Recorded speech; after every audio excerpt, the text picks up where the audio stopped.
Welcome to Monday Talks with Marshall. So, Coach, you just got back from Paris. How was that? I really enjoyed it. It was probably one of the first meets that I've ever been to, obviously as a coach, where I got a chance to do what I love, which is coaching, and I enjoyed the city itself.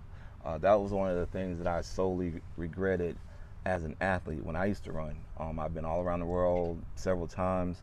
I think I'm at now 26, 27 different countries. But as an athlete, I was there to do a job. Sometimes we're in a city for 24, 48 hours, 72 hours. You run back to the hotel next morning. You're either getting on the bus, getting on the plane, and going someplace else. So I always thought the running part, being an athlete part, was going to last forever, and I would get a chance to see the Eiffel Tower. I would get a chance to, um, The Mona Lisa? the Mona Lisa and all that good stuff at the various places I've been. But as a coach, there's way more downtime, and this time I actually took advantage of it. So I really enjoyed Paris. Um, the coaching experience itself was a little bit different than I've experienced in the past.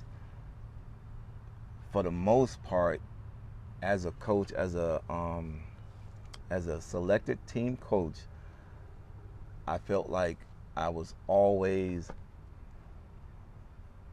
my what I was brought there for was appreciated. But in this case, they had some coaches out at what's called a high performance center, and I only got access to the stadium like 2 days, and that was during the time where my personal athlete was running. So I appreciate the fact that I was on the team, and it was a lifetime like experience. But to be honest with you, it was totally different than the experiences I've had in the past. Um, I only saw the village once. I did get a chance to eat in the village, so on the day that I was able to go to the stadium, I also had access to the village. But Okay. it was just different.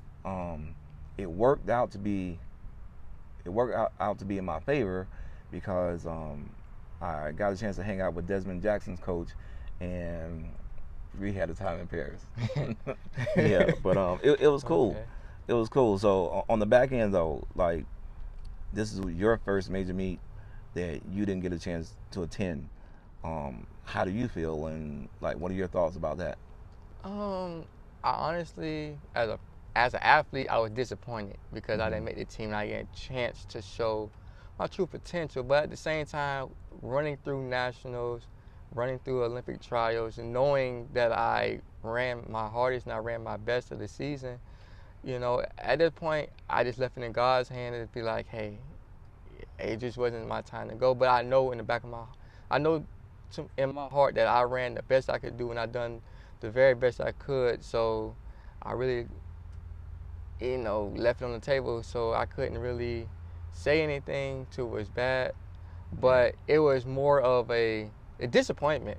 It was like the actual first time I actually cried about track and field. yeah, And my family was like, Marshall, why you so upset? It was more about the fact that, you know, life is not promised to you. Everything in life that you do is not promised. You can work very, very hard for something and still don't get the what you think you deserve at the end. In the sense of I yeah, trained, want to say we trained at least 8 months for Paris, and to get to nationals, run very well, and not necessarily make the team. And like I say, it was hard. It was a harder team to make this year. We only took 28 males in general, so it was already going to be a tough team to make. But just in that aspect of the Paralympics not being as big as it is overseas as it is in America, maybe we could have got more money and got more slots. You never know. But just for the fact that I didn't make the team, it was more of a disappointing.